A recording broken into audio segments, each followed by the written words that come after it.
صاحب السمو الملكي الامير عبد الرحمن بن مساعد رئيس مجلس اداره نادي الهلال، رحب فيك سمو الامير. اولا حينما يتعادل الهلال في مثل هذه المناسبه ويفتقد الصداره، هل يقال هارد لك هذه المناسبه؟ حقيقه مباراه جميله استمتعنا فيها بكل شيء.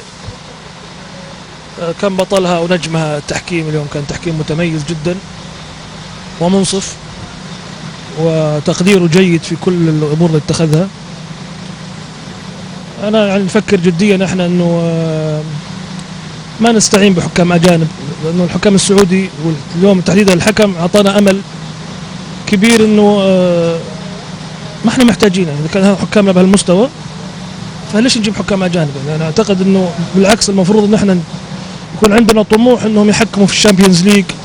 ارشح الحكم يعني انه يحكم مباريات كبيره زي برشلونه وريال مدريد عشان نظهر صوره الحكم السعودي الممتازه اللي ظهرت اليوم للعالم. انا حتى كان واحد من الجمهور يكلمني يقول لي انه يعني في ضربه جزاء نواف العابد مستحقه وممكن طرد كمان. جمهور عاطفي يعني وش هالكلام؟ بالعكس يعني الحكم قدر التقدير الصحيح.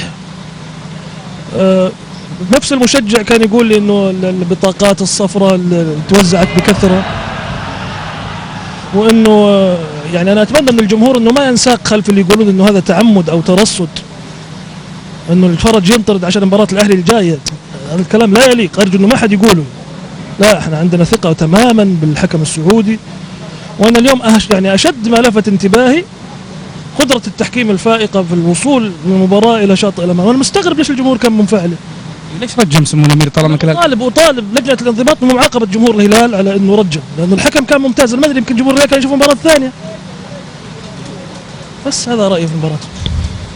سمو الامير، ما يسمح بالتفسير، يكتفى بحديثك؟ كلامي واضح عبد الرحمن. من خلال ما فهمت، اذا كنت انا ذكي يعني، اذا كنت ماني بذكي مش موضوع ثاني. هذا كله في دائره التهكم. ليش؟ اللي يقول انه في دائره التهكم معناه انه شايف شيء ثاني. انا اعتقد انه اي احد يشوف المباراه حيوصل لنفس بس الحكم السعودي ممكن يوصل ريال مدريد وبرشلونه تشامبيونز ليج. طبعا بالمستوى هذا بالتاكيد، على شرط تكون بالمستوى هذا.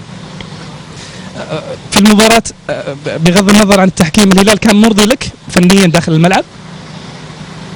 لا، بس انا حتى برضو يعني كنت اكلم احد من الجمهور كان زعلان مره، كان يقول لي انه اذا كان الفريق الثاني متكتل طول المباراه ويضيع وقت وتجي لك ضربات جزاء وما تحسب واضحه وضوح الشمس ربعت النار. طبعا انا قلت له ايش قاعد تقول انت شايف المباراه الثانيه؟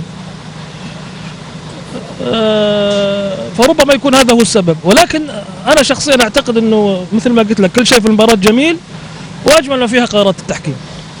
طيب سمو الامير، الهلال بعد هذه المباراه يفتقد للصداره، الاهلي يتفوق على النجران، المنتظر هو الاهلي والهلال في جده 38 لا 39 37 نقطه. ما المنتظر في مباراه الاهلي والهلال؟ طبعا الحكام راح يكون اجانب.